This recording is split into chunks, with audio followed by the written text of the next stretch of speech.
प्रिय छात्रों, आप सभी को आपके अपने YouTube चैनल संस्कार कोचिंग सेंटर में स्वागत है। मैं हूं सत्येंद्र सर और आज आप लोगों को वर्ग 10वां का पहला चैप्टर प्रकाश का प्रवर्तन के बारे में हम लोग डिटेल्स में जानेंगे। पिछले वीडियो में हमने अवतल दर्पण के सामने रहकर भिन्न भिन्न प्रकार के प्रतिबिंबों के निर्माण के बारे में जानकारी प्राप्त की थी, परंतु अब हम लोग उसी बिंदु से संबंधित कई प्रश्नों के उत्तर को उदाहरण के साथ देखेंगे। तो आइए हम पहला जो कल स्थिति बताए थे कि जब वस्तु को अवतल दर्पण के मुख्य फोकस F और ध्रुव P के बीच हो तो अवतल दर्पण के बीच बने प्रतिबिंब की प्रकृति बताना है। प्यारे बच्चों, आप लोगों को इसको जानकारी कुछ पहले हो चुका है, तो आइए हम ज़्यादा देर नहीं करेंगे, इन प्रश्नों को आप लोगों को बताते हैं और उदाहरण भी बताना है। तो आप लोग शुरू से अंत तक इस वीडियो को देखेंगे, अगर अच्छा लगे तो सब्सक्राइब भी कर लेंगे। तो आइए हम ध्रुव P और मुख्य फोकस F के बीच में जब वस्तु को रखेंगे तो कैसा प्रतिबिंब बनेगा, उसकी प्रकृति बताएंगे। तो देखते हैं इसके आंसर। जब कोई वस्तु को अवतल दर्पण के मुख्य फोकस F तथा ध्रुव P के बीच में हो तो वस्तु का प्रतिबिंब दर्पण के पीछे बनेगा और काल्पनिक बनेगा, सीधा और वस्तु से बड़ा प्रतिबिंब बनता है। आइए हम इस चित्र को हम आसानी से समझने की कोशिश करते हैं। इस चित्र के माध्यम से आप देखेंगे कि यह एक अवतल दर्पण है और इस अवतल दर्पण के ध्रुव P और मुख्य फोकस F के बीच में एक AB वस्तु रखी गई है और इस वस्तु के प्रतिबिंब को हम देखेंगे कि इस वस्तु का प्रतिबिंब जो है काल्पनिक बना हुआ है और यह वस्तु अवतल दर्पण के मुख्य अक्ष पर रखी गई है। तो अवतल दर्पण के नियमानुसार बताया गया था कि मुख्य अक्ष के समानांतर आ रही प्रकाश की किरणें जब अवतल दर्पण के परावर्तक सतह पर पड़ता है तो वह परावर्तित होकर मुख्य फोकस F से होकर गुजर जाता है।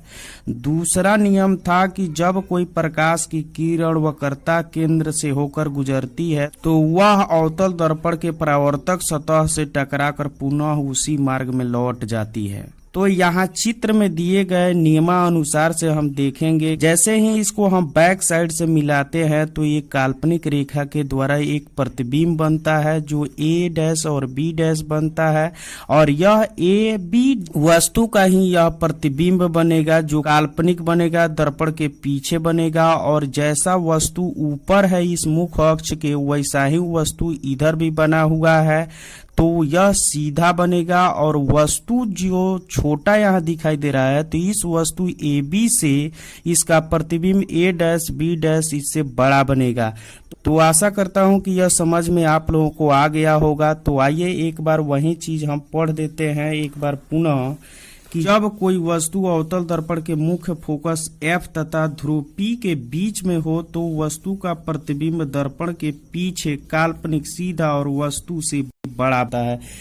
जैसा कि इस चित्र में आप लोग देखे हैं कि यह वस्तु है और इस वस्तु का प्रतिबिंब दर्पण के पीछे बना है और यह प्रतिबिंब काल्पनिक कटान द्वारा बना है, इसलिए इसको काल्पनिक प्रतिबिंब कहेंगे। इस वस्तु से यह प्रतिबिंब बड़ा बना है। तो आइए इसी चित्र के माध्यम से हम एक उदाहरण प्रस्तुत किए हैं, उस उदाहरण को आप लोग आराम से देखेंगे। तो देखिए क्या है प्रश्न को पहले मैं पढ़ दे रहा हूँ एग्जाम्पल में कि अवतल दर्पण का उपयोग हजामती दर्पण में क्यों किया जाता है। यानी कि अवतल दर्पण का ही प्रयोग हम हजामती दर्पण के रूप में करते हैं। जहां सैलून में लगा हुआ दर्पण रहता है वह अवतल दर्पण का ही एक रूप होता है, जिसका आंसर होता है कि अवतल दर्पण का उपयोग हजामती दर्पण में किया जाता है क्योंकि जब व्यक्ति अवतल दर्पण के नजदीक जाता है तो दर्पण व्यक्ति के चेहरे की काल्पनिक प्रतिबिंब बनाता है,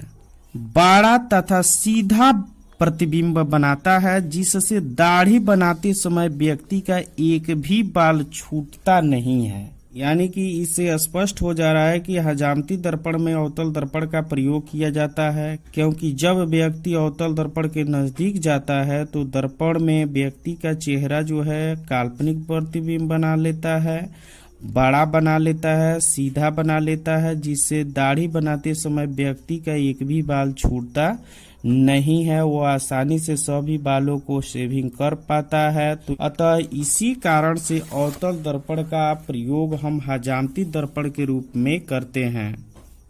नीचे दिए गए चित्र में ए बी व्यक्ति है तथा A-B- उसका प्रतिबिंब बना हुआ है जो बड़ा और सीधा प्रतिबिंब बना है। यहाँ पर देखेंगे कि यह अवतल दर्पण है और व्यक्ति अवतल दर्पण के मुख्य फोकस F और ध्रुव P के बीच में बैठा हुआ है और जिसका प्रतिबिंब दर्पण के पीछे A-B- पर बना हुआ है और इस वस्तु से बड़ा दिखाई दे रहा है क्योंकि वस्तु या व्यक्ति जो है वह छोटा है लेकिन इसमें बना प्रतिबिंब बड़ा है, तो वो आसानी से उस बालों को देख करके शेविंग कर सकता है।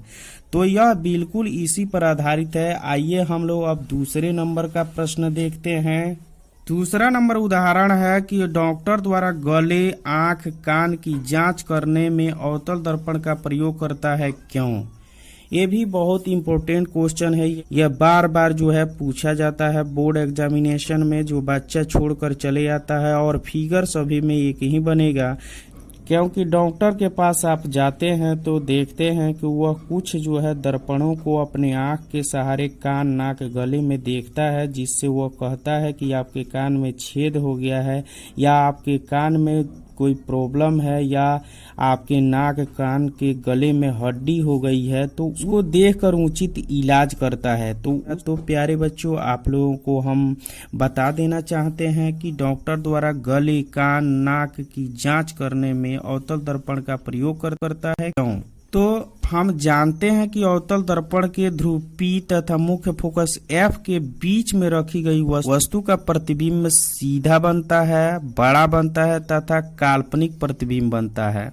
इसलिए डॉक्टर द्वारा आंख, कान तथा गले के रोग को अवतल दर्पण में देखकर रोग का पता लगा लेता है और उसका उचित इलाज करता है।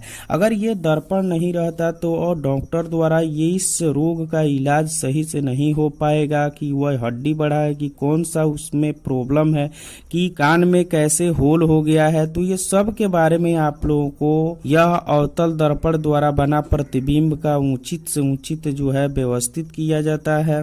तो आप लोग आज देखें कि जब अवतल दर्पण के मुख्य फोकस F और ध्रुव P के बीच हो वस्तु तो दर्पण के पीछे बने प्रतिबिंब कैसा बनेगा? तो वह दर्पण के पीछे बनेगा, काल्पनिक बनेगा, सीधा और वस्तु से बड़ा प्रतिबिंब बनेगा। उसी पर आधारित मैंने दो एग्जाम्पल भी दे रखे हैं कि अवतल दर्पण का उपयोग हजामती दर्पण में क्यों किया जाता है और डॉक्टर द्वारा गले, आंख, कान की जांच करने में अवतल दर्पण का प्रयोग क्यों किया जाता है। तो यह बहुत ही आसानी से आप लोग समझ गए होंगे संक्षिप्त में। तो आशा करता हूं कि यह वीडियो आप लोगों को काफी अच्छा लगा होगा। तो इस सभी प्रश्नों को अपने कॉपी में नोट करके कुछ आप लोग याद कर लेंगे तो आसानी से हो जाएगा, या वीडियो को आप 2 बार देख लेंगे तो और भी आसानी से याद हो जाएगा।